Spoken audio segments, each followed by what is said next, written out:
Hurricanes, such a common question or area of concern I get from people who are thinking about moving to Florida. So that's why I want to make another video all about hurricanes to help you understand that. Just like Ebenezer Scrooge, he had to look at the past, present, and future of Christmas to help appreciate that a little bit more.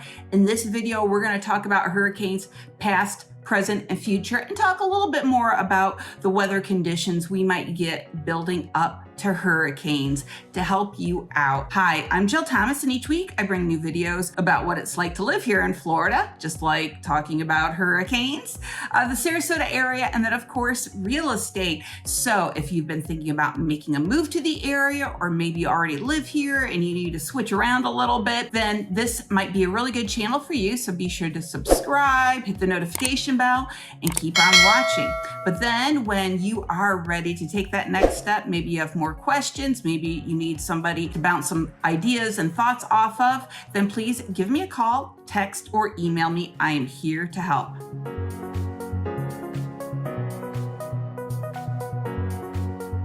Hurricane season has started. It runs every year from June 1st to November 30th. Now, Sarasota, fortunately, isn't known as having direct hits, and I did do another video last year about hurricanes where I addressed that. So I'm going to drop a link to that below so you can hear more about that. So I'm not going to repeat that information. But even though we don't necessarily get a lot of direct hits, or historically we have it in the last 100 years, it doesn't mean that we couldn't or that we don't see rain and wind. So that's why I want to share some of these things with you so you know what to expect and really understand the terminology of hurricanes and different types of storms. Number one, tropical depressions and tropical storms. So we have the tropical depression, tropical storm, and then a hurricane. All of those are different types of tropical cyclones. And when you hear the word cyclone, maybe in your mind you picture something pretty massive. Okay, it can be, but it doesn't have to be. So what differentiates the storm from the depression to the hurricane has to do with wind speed. So let's break that down. First of all, tropical depression is a cyclone that's up to 38 miles per hour. And of course, you'll have some wind, have some rain. It's usually nothing too major.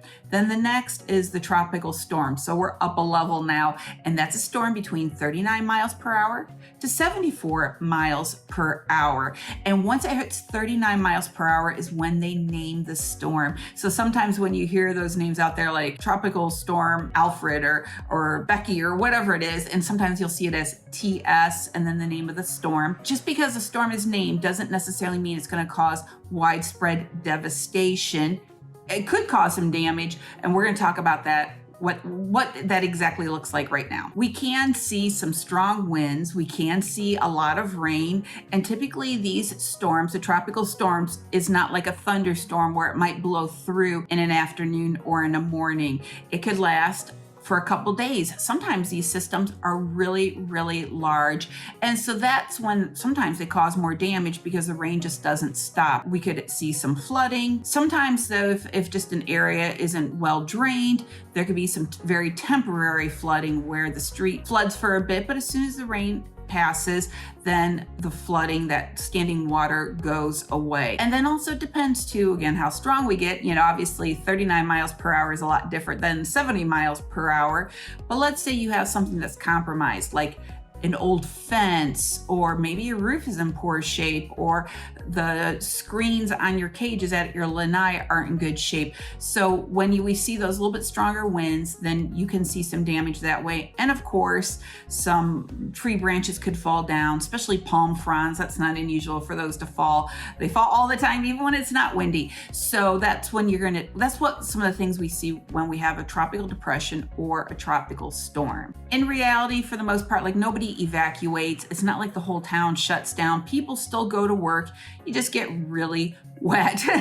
And so it's nothing to cause tremendous concern. Again, like I said, unless you feel like where you live or some of the property that you have maybe isn't in very good shape, and then that could be compromised somehow because of the wind and the rain. So that's our tropical depressions and then tropical storms. Number two, hurricanes. So these tropical depressions and tropical storms can certainly turn into hurricanes. So that's why it is important. Once that storm is named, you have a tropical storm, whatever they've named it, to keep an eye on it, because if it does build up momentum when it's out there in the water, it can turn into a hurricane. Now, typically, once a depression or storm hits land, it's not going to continue to build up steam and does not turn into a hurricane because the land slows it down. So that's a nice thing. So when it's still out in the water, we have to keep an eye on it.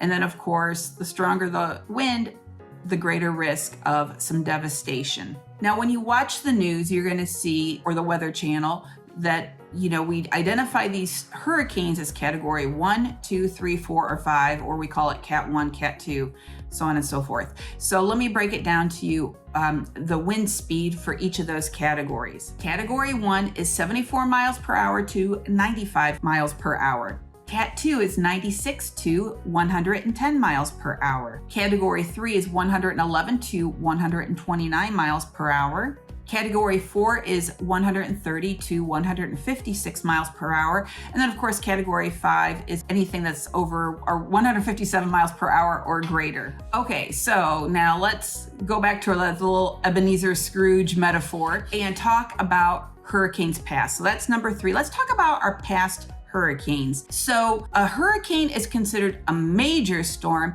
if it is category 3 or higher. So not to say that because somebody gets hit by a Cat 1 or Cat 2 that the devastation isn't major to them. I don't want to minimize that, but technically that's the terminology that's being used, is major storm is Cat 3, 4, or 5. I moved here in 1991. We're going to talk about the storms from the last 30 years because I think it is a little bit telling. Of course, we could go back way farther, but the point can come across just well if we go back 30 years. So I moved here in 91. Right away, there was a lot of tropical storms and depressions that were going on. And it was like, oh my goodness, I'm moving to like the rainiest place ever here with all this wind and everything. I experienced that for a few years. And in 1992, Hurricane Andrew was a category 5 hurricane that hit Miami. And for me, it was very eye-opening, and it was a tremendous reality check of the power of the hurricane. Then in 1995, Hurricane Opal hit Florida, and that was a category 3. And if I didn't already mention it, these are just the storms that hit the state of Florida, not, New Orleans or North or South Carolina or Texas. These are just storms that hit the state of Florida because, of course, that's what our focus is here. Then in 2004 and 2005, there was actually a run of some storms, some hurricanes that hit the state of Florida. In 2004, Hurricane Charlie hit, and that was a category 4, and actually it hit in Punta Gorda, just south of us here in Charlotte County. At that time, I had some friends that lived in Northport. They lost their fence in that storm, but that was the worst of it. So thankfully, like Sarasota County didn't get impacted so much, but Charlotte County definitely did. It was a much smaller storm though, even though it packed a bit of a punch. And that's what was our saving grace in that case. Also in 2004, there were 2 category 3 storms, Ivan and Jeannie. Then the next year in 2005, Hurricane Dennis and Wilma, look at Wilma, all the way to the W's, those were Cat 3 storms that hit the state of Florida. Then we're going to jump from 2005 all the way to 2017. 12 years later was the next major storm that hit the state of Florida, and that was Hurricane Irma. And Hurricane Irma was a category 4. Now that was one where we definitely had a greater threat of being hit. I went and stayed with my parents at their home just so I wouldn't be by myself. And so that one was a little bit more nerve-wracking for some of us, and more people evacuated from our area. In the end, it caused not a lot of damage to our area. Worst case scenario, the power went out at my house, my parents' house, for less than 24 hours. I had other friends who never lost power. I had other friends who lost power for 3 days. So we saw a mixture of things, but again, the typical fences that came down, tree branches. With that one, actually, because the cage on my parents' pool, the screens were already in poor shape, so those got really ripped up, and there was a little bit of roof damage, but their roof was older. And when the insurance company came out and they looked at it and they said, nope, we'll cover all of it, so that they had their deductible, but they got a new roof and new screens on the cage. as a result of Hurricane Irma. And then in 2018, we had Hurricane Michael, which was a Category 5 storm. Now you might be thinking, okay, Jill, why did you go through all of this, go through this rundown of all of these storms? Okay, the past is the past. Well, first of all, I want to point out to you that not every year do we have a major storm that hits the state of Florida. And then the other thing I want to point out is, just like I said, there was this huge gap from 2005 to 2017, 12 years where not a major storm hit us. Now, here's the thing that's a little nerve-wracking though with all of that is when you get that named storm out there in the water somewhere, we don't know where it's going to land. These meteorologists have all these spaghetti models predicting where it may or may not go. And so you're trying to decide, how much do I prepare for this? What do I do? Should I evacuate? So you've got all these things going on. So even though we don't always have these direct hits, it's still that fear of what should I do? And so I think really that's where a lot of the anxiety comes from for folks, is just not, because we just don't know, where will it hit? How strong will it be? Even if it hits the east coast of Florida, if the storm is big enough, it can come straight through the state and still impact us. Sometimes people say, well, I don't want to live here on the west coast of Florida. I'd rather live inland, like near Orlando, because of hurricanes. But I'll be honest with you, in recent years, Orlando has seen more damage from hurricanes than the Sarasota market. So, but you got to go where you're comfortable, and that's fine too. But that's why I wanted to give you the rundown of the history. Now, the other thing I want to mention too is, as I said, June through November is hurricane season here. Now, these major storms that have been recorded, here is where they fall in those months. Actually, June has never seen a major storm. July, 1. August has seen 6. September has seen 19, and October has seen 10, and November 0. Now, I remember when I was teaching, it wasn't unusual, or when I was in college here, that sometimes in the first week or two of school would be canceled for a day or two with the idea of, okay, if this does become a major storm that's going to hit us, if we felt slightly threatened, just as a precaution, schools get closed down. A lot of times in the end, it was just free days for the kids, and people would end up going to the beach. Like nothing happened, but they do that as just to be cautious. So I want to have you guys see this bigger picture of, what do these storms look like? When do they hit? And just to kind of put in perspective for you that it's not that we get these huge threats every year, or that every year Florida gets beat up by these storms. They come and they go. Some years are heavier, and then we have these huge gaps of very little hurricane activity in the state of Florida. Number 4, hurricanes present. Now, this isn't going to turn out like what you maybe thought. Right now, there obviously currently are no hurricanes that we're going to talk about right now in this moment. But what you want to do in this moment is to get ready for the hurricanes of the future, or any other storms or catastrophes. Now, Sarasota County, Manatee County, even NOAA, all these different places have a lot of resources on how to prepare yourself, prepare your home, your pets, everything, what you need to think about and what you need to do to prepare yourself in the event a hurricane does come, because you do not want to wait until the last minute to go out shopping, to get those batteries, make sure you have your medication, get more gas, all those things. So I'm going to throw some of those links below for you to use as a resource so you are prepared for the storm. Now, as a real estate agent, there is one thing I want to say more specifically to prepare yourself for, and that is call your insurance agent to make sure you have ample coverage